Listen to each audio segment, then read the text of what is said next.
Hey guys, welcome to Uncle Nate here. Today I'm doing over or under for movies from the 2010s, where Strange Wang off camera will give me a movie from the 2010s, and I'll say whether or not I think it's overrated or underrated.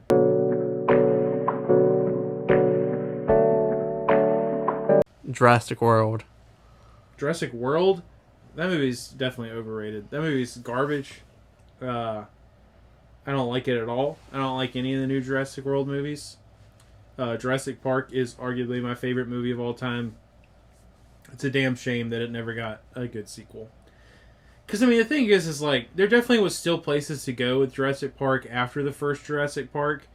And there were lots of good places that you could have gone. It went none of those places.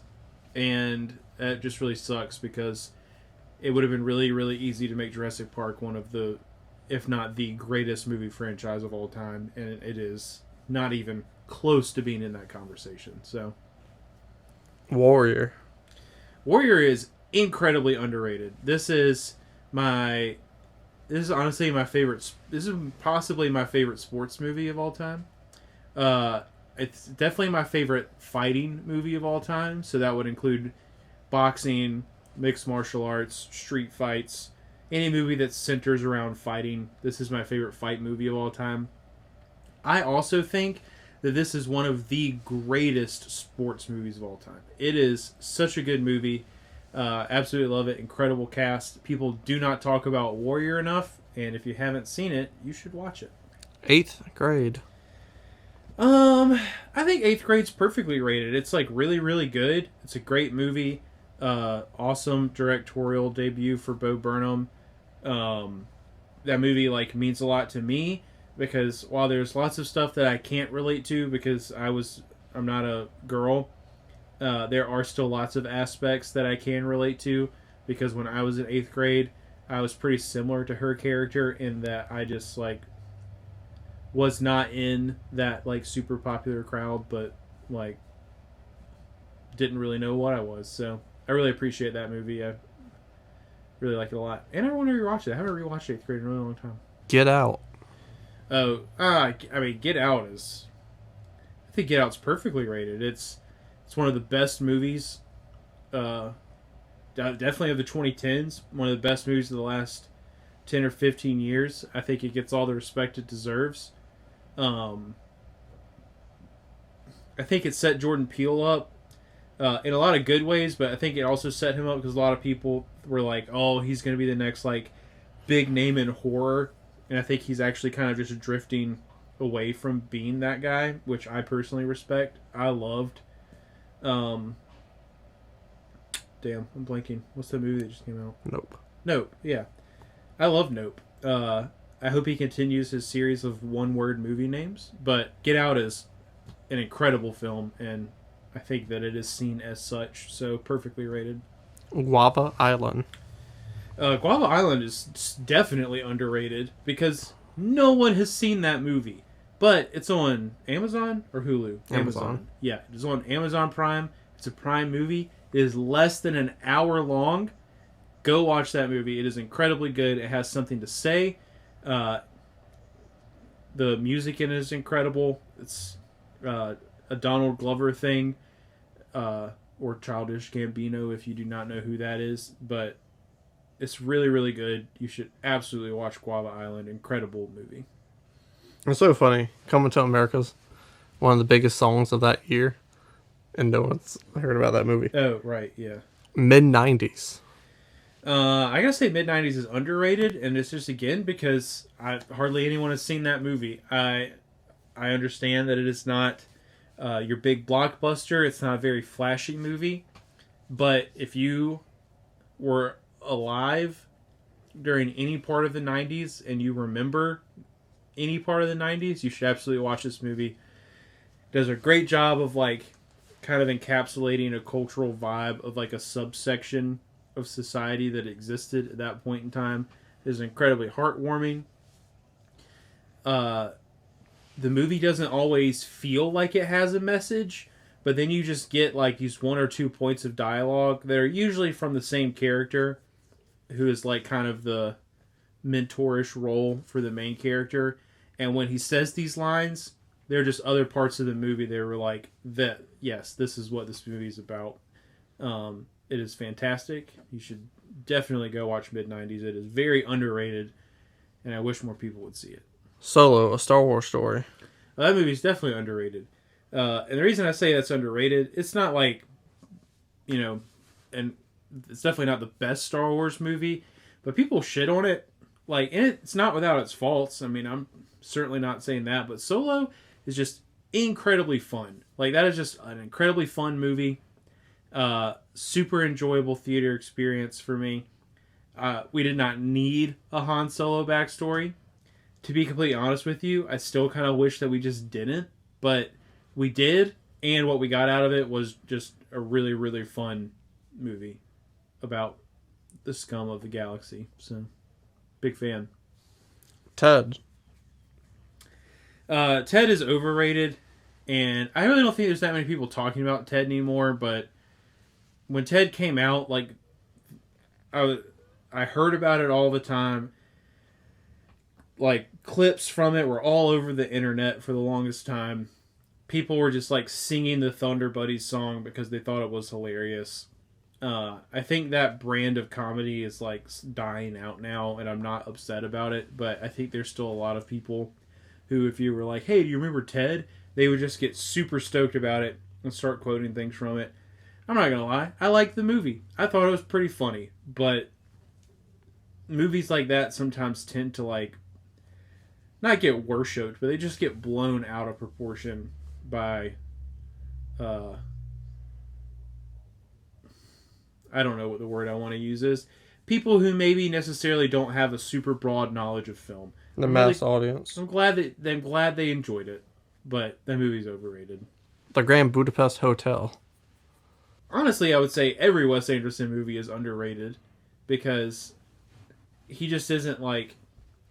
People will see a trailer for a Wes Anderson movie and they'll be like, oh, that's like too artsy or that's too quirky. Like, that's not Transformers. Like, Grand Budapest Hotel, in my opinion, is Wes Anderson's most accessible movie to like a broader audience. You should start there.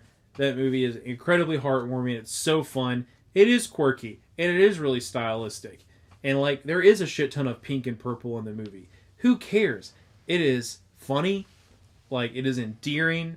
It is a great, like, it's really kind of a heist movie in a lot of ways. So, it's definitely underrated. It's top 10 favorite movies of all time for me. Freaking love that movie. And a movie from your top 10 favorite directors, Steven Spielberg's Lincoln. Never seen it. The Hunger Games. Honestly, I think The Hunger Games is a little underrated. I didn't rewatch all of them. My wife was rewatching all of them. I saw all the first one, and then like most of the second and third one, just kind of coming in and out while she was watching them. But they're actually not that bad. They were a really enjoyable watch. This kind of like dystopian, like futuristic society aspect of them. There were a lot of movies in that time period that were coming out with a similar, like kind of idea or plot to them. And then you throw in the fact that The Hunger Games is based on a young adult novel. That makes it more appealing to some, but it makes it not appealing at all to a lot of people. I think that if you're one of those people that were like, I don't want to watch this movie that's based on like teenagers' books, you should watch it anyway. Those movies are really, really good. They're incredibly entertaining, really cool concepts and ideas, and they have a lot to say about anti-establishment and capitalism, and there's a lot of like really solid undertones that are very applicable to the world we live in those films. So if you haven't seen The Hunger Games since you were like a teenager or younger, where you maybe wouldn't have picked up on a lot of the undertones of the film, I would strongly encourage you to watch them again because they are very good. A Beautiful Day in the Neighborhood. Oh, that's incredibly underrated. This and Won't You Be My Neighbor are stellar. I knew nothing about Mr. Rogers before seeing... Wait, which one did you give me? The movie. They're both movies. One's a documentary, one's a movie. Okay, cool. So Tom Hanks. yeah, yeah, this was really great. It came out after the documentary, so I'm glad I saw the documentary first. So I had this idea in my head about what Mr. Rogers was like as a person already. Obviously, the documentary and this movie almost mythicize him in some way. I'm sure that Fred Rogers was not without his faults. His wife even talks about that a little bit in the documentary. But absolutely no one else on the planet could have played Mr. Rogers except Tom Hanks. So this movie could not and should not have existed if they didn't get him. But what I really like about this movie is that it's about someone who is not Mr. Rogers.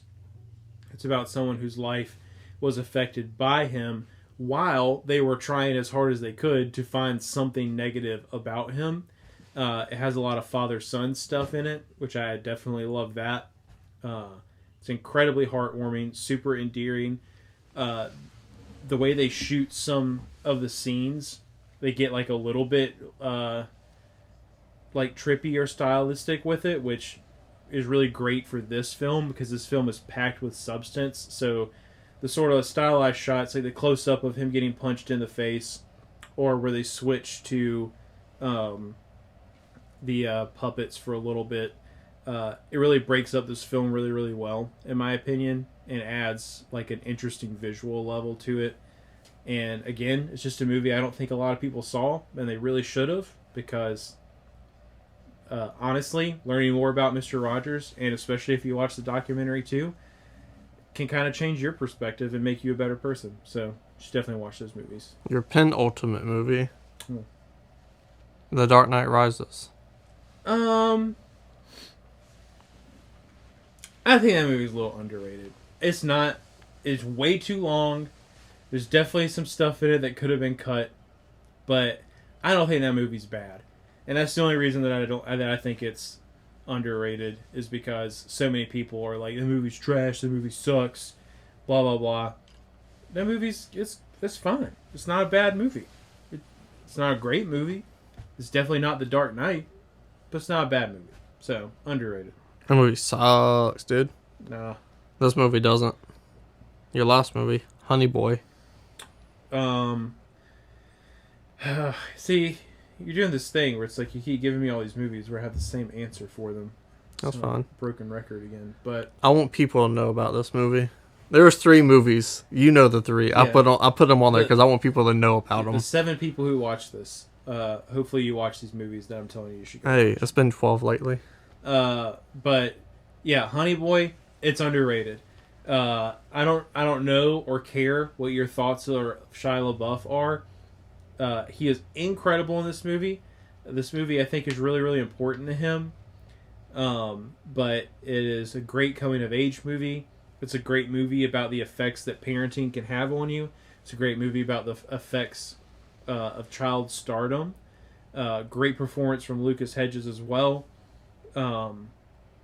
It's like, this movie is equally dark and sweet. It explores the duality of having a shitty parent, because they're still your parent, so there's going to be a part of you that either always loves them or always craves love from them, while also having those feelings of absolutely despising them and hating that they set you up to be the way that you are, and working through that and dealing with it. So a lot of depth in this movie, some really funny moments in this movie, but it's streaming. You can go watch it whenever you want, and you should. It's very, very good.